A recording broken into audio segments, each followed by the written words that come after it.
AudioJungle.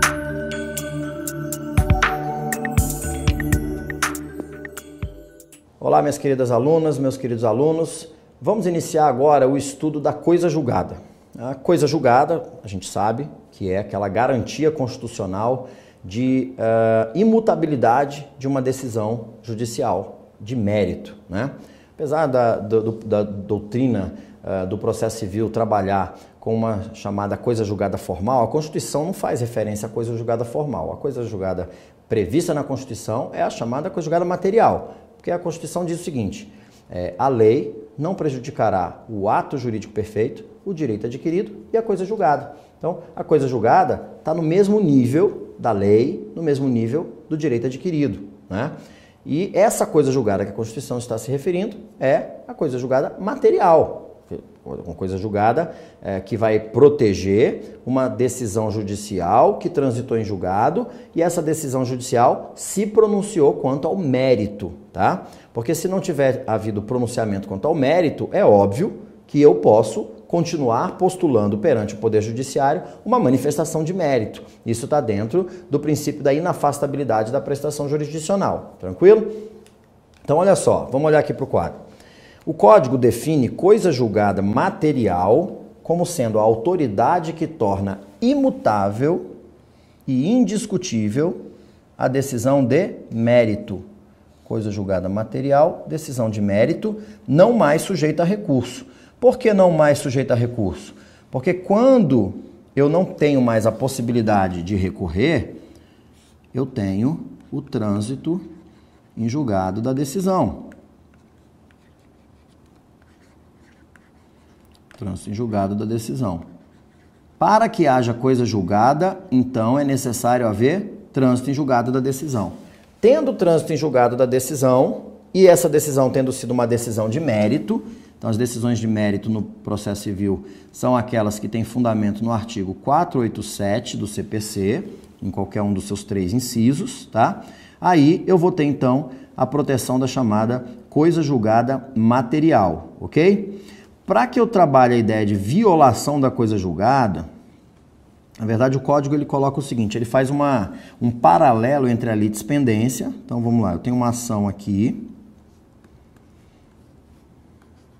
A e B como parte, pedido X, causa de pedir mais. 10ª Vara Cível de Brasília. Aí eu tenho uma ação com as partes A e B, causa de pedido X, causa de pedir mais. 3ª Vara Cível de São Paulo. Essas ações são idênticas. Por que elas são idênticas? Porque elas têm identidade da causa de pedir, do pedido e das partes, né? Se elas duas estão em curso, a gente fala em litispendência, porque uma lide tem que ficar pendente e as outras têm que ser extintas, já que elas são idênticas, não é isso? Mas se uma delas transitar em julgado, quando essa aqui transitar em julgado, eu já não falo em litispendência, porque essa aqui já não existe. Só que além de não existir, a partir do trânsito em julgado, ela passa a sofrer proteção da coisa julgada, a decisão que foi proferida aqui, tá? E sendo protegida pela coisa julgada, essa decisão aqui, ela não pode violar a coisa julgada ali. Então, como ela não pode violar essa coisa julgada, na verdade, essa ação tem que ser extinta, né? Por violação da coisa julgada. Então, o código diz que denomina-se litispendência a reprodução de ação, então a ação é idêntica, de ação que está em curso perante outro juízo.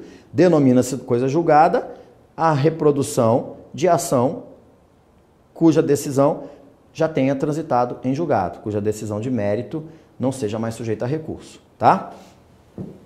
Aí o código fala: a decisão que julgar total ou parcialmente o mérito tem força de lei nos limites da questão prejudicial expressamente decidida, inclusive no tocante à resolução de questão,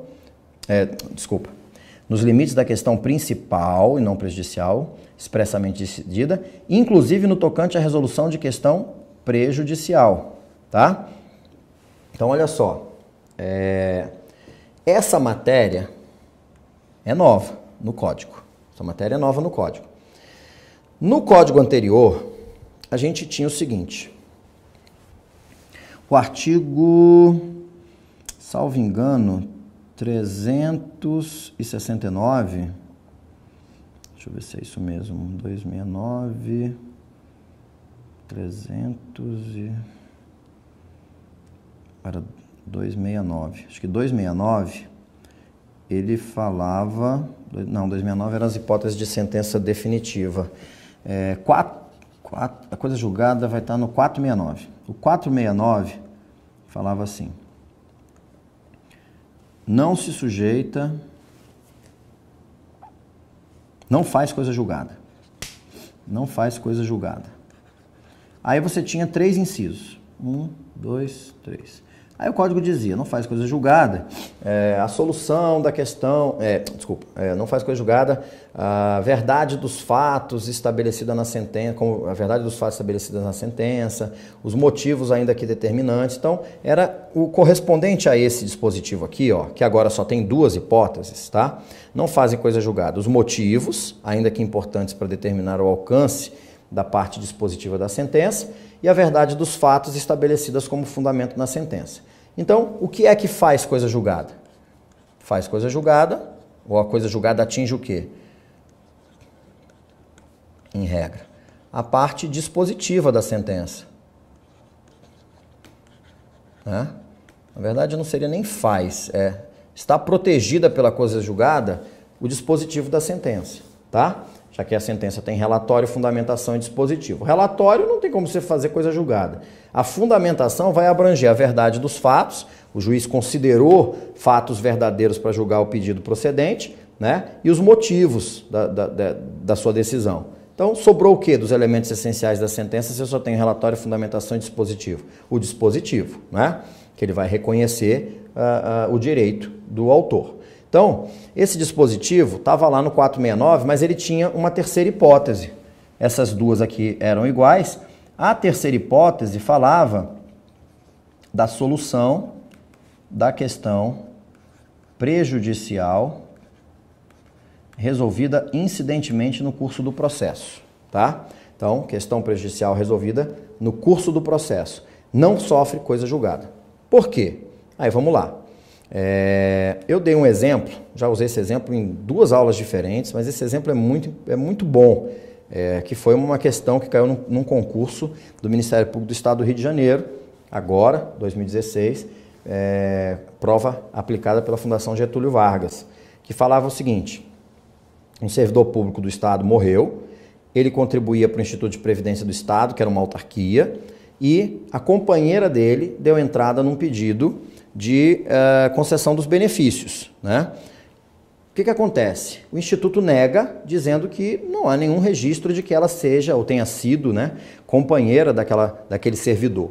Então, ela entra com uma ação judicial, e qual é o pedido que ela faz? Ela faz o pedido de que seja condenado o Instituto de Previdência a pagar os benefícios que ela alega ter direito. Esse é o pedido principal. O direito de ação dela está sendo exercido contra esse pedido principal, ok? Então vamos para frente. Na hora que o réu é citado e ele responde, ele diz o seguinte: olha, beleza, muito bonitinha a argumentação dela, só que tem um porém. Para pagar, né, o benefício, só pode ser beneficiário, cônjuge, companheiro ou parente. Ela não é cônjuge, não é companheira nem parente, porque não há nenhum registro aqui no âmbito da autarquia de que ela seja companheira. E aí, pronto. Isso que o réu suscitou é o que a gente chama de questão prejudicial. Como assim? Por que chama questão prejudicial? Porque do reconhecimento do juiz, né, com relação à existência ou inexistência dessa relação jurídica. Qual relação jurídica? A de companheirismo, né? De haver uma união estável. Se existir essa relação jurídica, o juiz vai julgar procedente o pedido dela. Se não existir essa relação jurídica, o juiz vai julgar improcedente o pedido dela. Ou seja, ao contrário daquelas questões preliminares que a gente estudou lá na defesa processual, lá na contestação, preliminar de contestação, preliminar é aquela questão que diz se o juiz vai ou não julgar o mérito, né? Essa questão prejudicial, ela não diz se o juiz vai julgar ou não o mérito. O juiz vai julgar o mérito, mas vai julgar como? Vai julgar procedente, vai julgar improcedente, vai julgar parcialmente procedente? Então, na verdade, quando o Instituto de Previdência do Rio, do Estado do Rio, veio e disse assim, olha, ela não é companheira, viveu em união estável. Se o juiz entender que não é companheira, vai julgar improcedente. Se o juiz entender que é companheira, vai julgar procedente. Isso é uma questão prejudicial. Tão prejudicial quanto, por exemplo, a alegação de inconstitucionalidade de uma lei, né? O Estado vem e te cobra algo com base em uma lei, na sua contestação você fala, olha, juiz, essa lei é inconstitucional, no controle difuso de constitucionalidade, reconhece que essa lei é constitucional e julga improcedente o pedido do autor. Se ele entender que é inconstitucional, ele julga improcedente. Se ele entender que é constitucional, ele julga procedente, ok? Beleza. Então, o código anterior dizia que o juiz, e nessa questão, né, teve a instrução probatória e o juiz se convenceu de que havia sim união estável e julgou procedente o pedido e condenou o Instituto de Previdência a pagar o benefício ou os benefícios para a viúva companheira, ok? Tá. Se tem um procedimento aberto de inventário desse servidor público, essa viúva chega lá e vai se habilitar como uma viúva na condição de companheira, né? Não está lá, ela vai tentar se habilitar no inventário. Aí os parentes, irmãos, filhos, não sei o que, vão lá e dizem, olha, seu juiz, ela não pode se habilitar não, ela não é parente, não é cônjuge, não é companheiro. E aí ela diz assim, eu sou companheira assim, olha aqui, ó, a sentença do juiz que reconheceu que eu sou companheira. Essa sentença não vale, não tem, quer dizer, ela até vale, mas ela não tem força nenhuma vinculante para o juízo do inventário. Qualquer um interessado pode rediscutir essa questão. E não vai caber a ela dizer, olha, mas isso aqui já foi matéria julgada, isso é coisa julgada. Por que não vai? Porque lá no artigo 469 do Código 73, dizia que a solução da questão prejudicial, resolvida incidentemente no curso do processo, não faz coisa julgada. Então, serviu apenas para o juiz resolver ali uma questão. E acabou. O direito de ação foi exercido sobre o pedido principal. Sobre o pedido principal, sobre o pedido que foi formulado na inicial. Tá? Mas o artigo 470 dizia assim, faz, todavia, coisa julgada. Aí ele continuava, faz todavia coisa julgada, a solução da questão prejudicial decidida incidentemente no curso do processo, quando, aí falava, quando a parte requerer,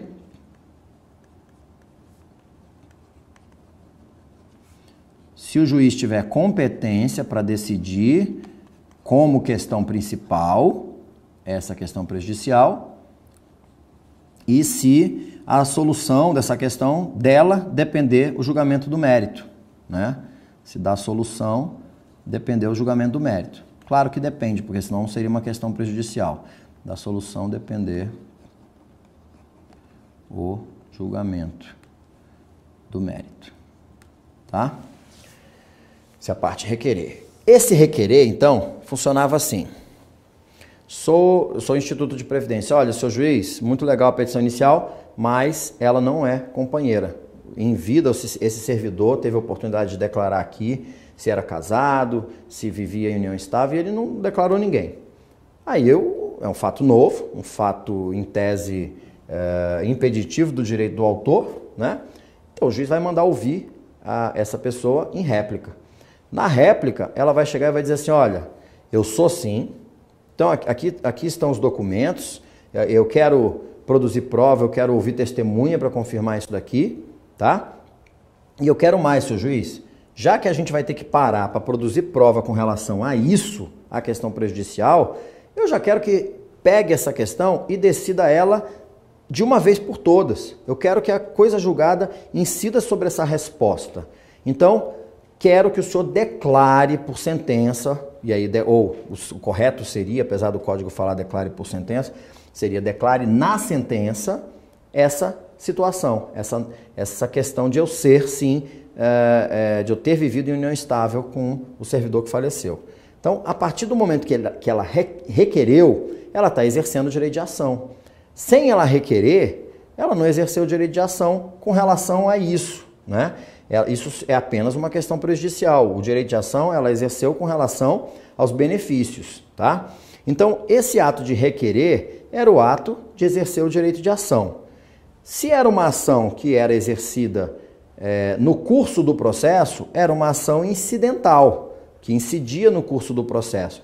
E o que eu pedia por meio dessa nova ação? Eu pedia uma declaração judicial de existência de uma relação jurídica, né? Esse exemplo. Então, eu tenho uma ação declaratória incidental, tá? Isso era a ação declaratória incidental. Praticamente não existia essa ação, ninguém usava essa ação declaratória incidental. Então, o legislador vem agora e modifica, dizendo o seguinte, olha, a decisão que julgar total ou parcialmente o mérito tem força de lei nos limites da questão principal expressamente decidida. Só que, olha só, ele alcança, inclusive, no tocante à resolução da questão prejudicial, se. Então, se eu quiser que a solução da questão prejudicial seja reconhecida, né, com força de lei, tá? Isso vai acontecer se, primeiro, dessa resolução depender o julgamento do mérito. Já vi aqui. Se a seu respeito tiver contraditório prévio e efetivo sobre o assunto, hein? Não se aplicando no caso de revelia. Esse é um requisito que não existia e que passou a existir. E o terceiro, se o juízo tiver competência em razão da matéria e da pessoa para resolvê-la como questão principal, tá?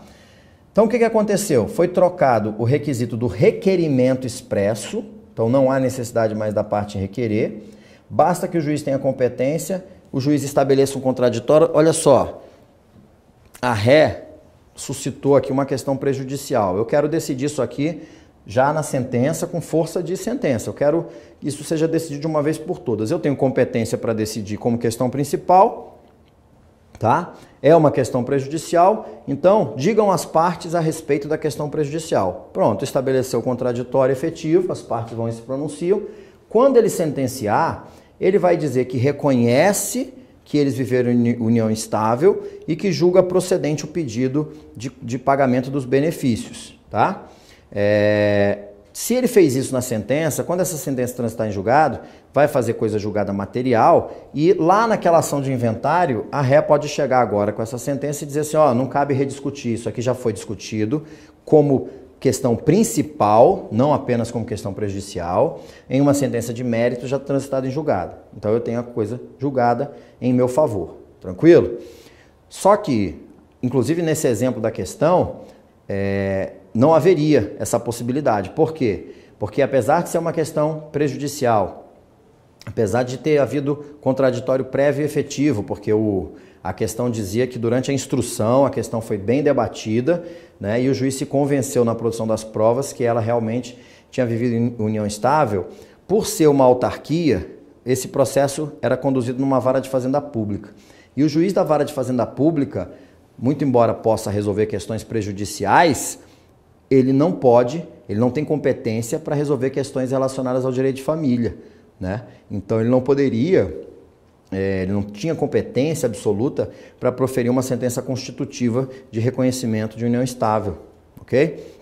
Então nesse caso, não caberia, sob a égide do Código 73, a utilização da ação declaratória incidental e não caberia agora, sob o Código 16, que o juiz desse o mesmo alcance de proteção da coisa julgada material para a solução dessa questão prejudicial, tá?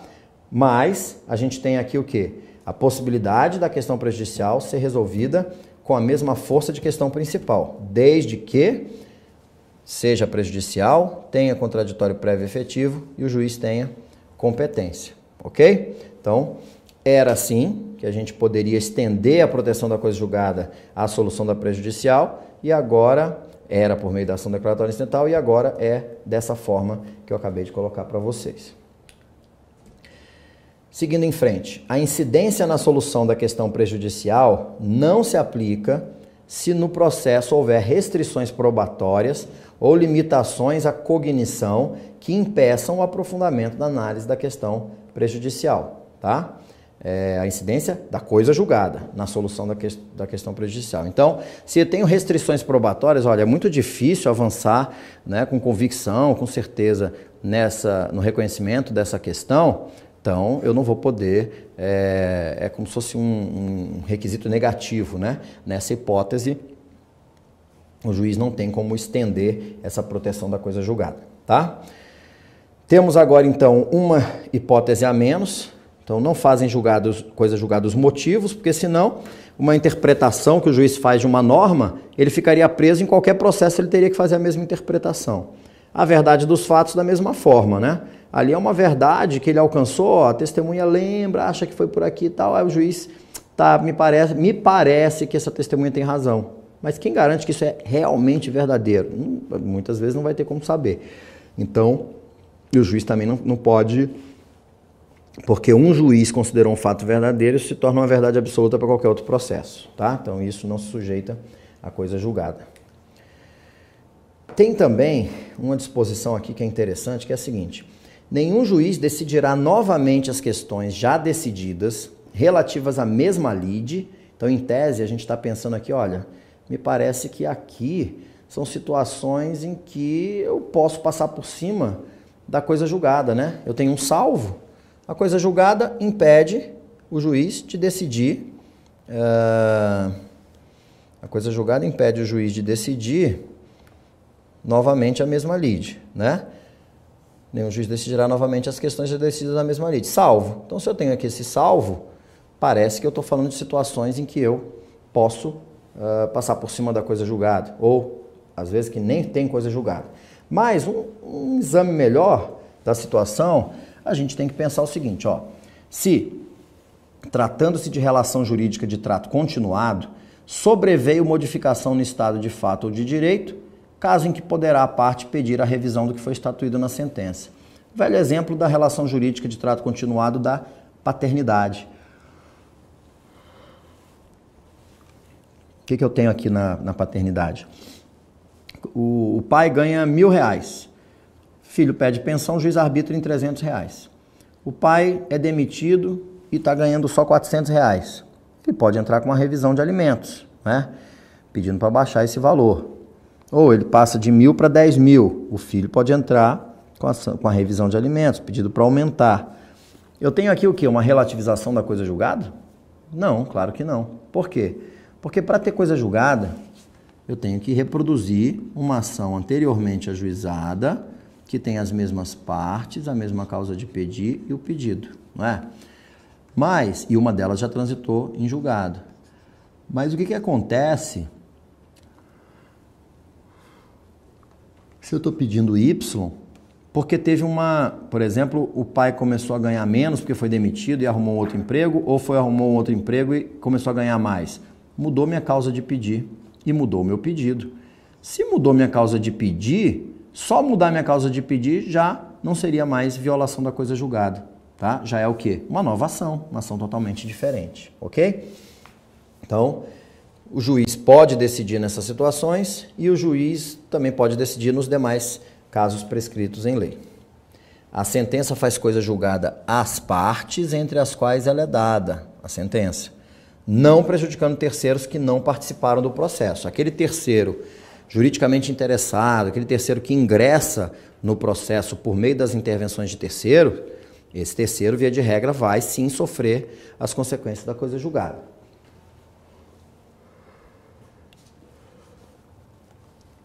E aqui tem essa vedação, né? Diz o código que é vedado à parte discutir no curso do processo questões já decididas a cujo respeito se operou a preclusão. Ora, o que é a preclusão? Preclusão é o impedimento à prática de um determinado ato processual, né? A preclusão, a doutrina classifica como sendo preclusão temporal, preclusão consumativa e preclusão lógica, que para mim nada mais é do que uma espécie de preclusão consumativa. A temporal, bom, se a preclusão é a perda, né, o impedimento, na verdade, o impedimento que surge no curso do processo à prática de um determinado ato processual, a preclusão temporal é o impedimento à prática de um determinado ato processual em razão do esgotamento do tempo, daquele prazo que estava disponível para a prática do referido ato, tá? Então, se eu tenho 15 dias para contestar, se eu chego no 16º dia e protocolo a contestação, essa contestação é intempestiva. Por quê? Porque já ocorreu a preclusão temporal. Quando o prazo acabou, não era mais cabível a prática daquele ato. Então, está impedido, as partes estão impedidas de praticar aquele ato. A consumativa, como o nome indica, o ato foi praticado, foi consumado, tá?